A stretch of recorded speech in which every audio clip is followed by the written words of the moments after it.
What does a lawnmower on the side of the road, yourself and I, have in common? I'll tell you one thing, it ain't spark. And hopefully it ain't gas. Nah, it's the fact that we're all free. And today we're talking about freedom!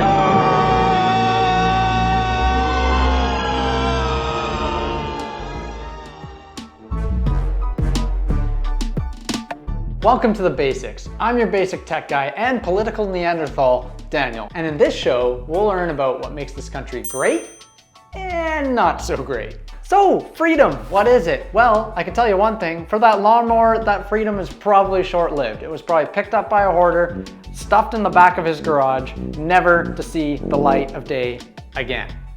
Kind of sounds like my brother. For you and I, freedom is supposed to follow us through our entire life. So you may have heard the term fundamental freedoms. That wording comes straight out of section 2 of a very important document called the Charter of Rights and Freedoms. And you know it's important because there's a very important signature at the bottom.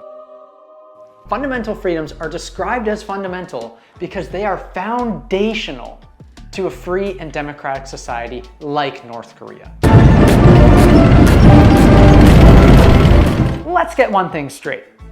Freedom is not for everyone to do as they please. No, that would be anarchy. Rather, it's all about defending the freedom to do as we ought, as God has created us to be. So, back to this important document. There's this whole like A, B, C, D thing. Very simple. You might have learned it in kindergarten. So, let's start with A then.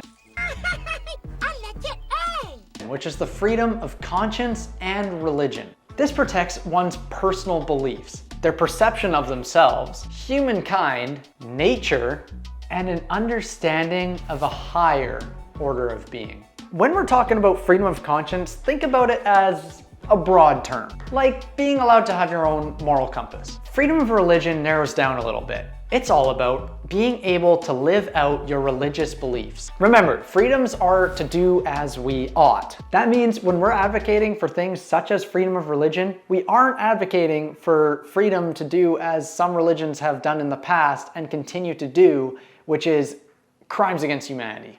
But rather, when you and I stand up for freedom of religion, we're not only standing up for our own religion, but also for those outside of our religion or in other religions as well. So if I'm en route to church on Sunday in my absolutely sick whip, and the government stops me and tells me I'm not allowed to go to church because it collectively goes against what they believe, that's wrong. Ladies and gentlemen, the letter B. So section 2B covers the freedom of thought, belief, opinion, and expression. So like in Canada, you're free to believe that this guy on this video right now is an adult version of a 12-year-old, is oddly into Sesame Street, write down your opinion on Facebook, and post your love and admiration for me. I bet you didn't see that coming now, did you? Freedom of thought, belief, opinion, and expression protects our ability to argue and reason with one another. And that is pretty fundamental to a democratic system. And also, I would argue it's pretty fundamental to sharing the gospel as well. Also, when it comes to freedom of expression, many types of expressions are actually protected. Even expression that isn't so popular. You know, the unpopular opinions like the earth is flat or the government is beaming radiation down from space from their satellites. I probably just triggered a bunch of people, didn't I? I know. Yeah, I probably just offended some of you, but that's okay because I have freedom of expression, thought, belief, and opinion. Section 2B doesn't just stop there. It also protects the freedom of press and other media of communication. It's kind of important to have a well-informed public that understands both sides to a story. Interesting thing here is other media of communication. Think of the internet, or the Facebook, as your grandma calls it, and all other social media platforms. Alrighty, section 2C. Okay. Freedom of peaceful assembly. If you've ever been to a protest or demonstration and didn't end up spending the night at a 5-star jail, that's probably because of your freedom of assembly. Peaceful assembly, I should say. That means as long as you were peaceful and not infringing other people's freedoms when you were demonstrating or protesting, that's okay. Oh, hold on, the lawyers sent me something. The courts have not extensively dealt with this freedom. Whatever that's supposed to mean, I don't know. Either way, this could have been done via text. What's with lawyers and their papers anyway? Hey, guess what? We made it to 2D. 2D is the freedom of association. Fun fact, the word association is actually in the acronym ARPA.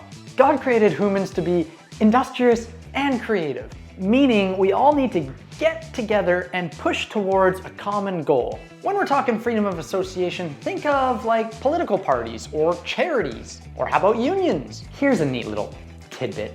Freedom of association actually is a two-way street. It also protects a human's ability not to associate with a certain group. There are scenarios in Canada right now where our rights and freedoms are being infringed upon by the government.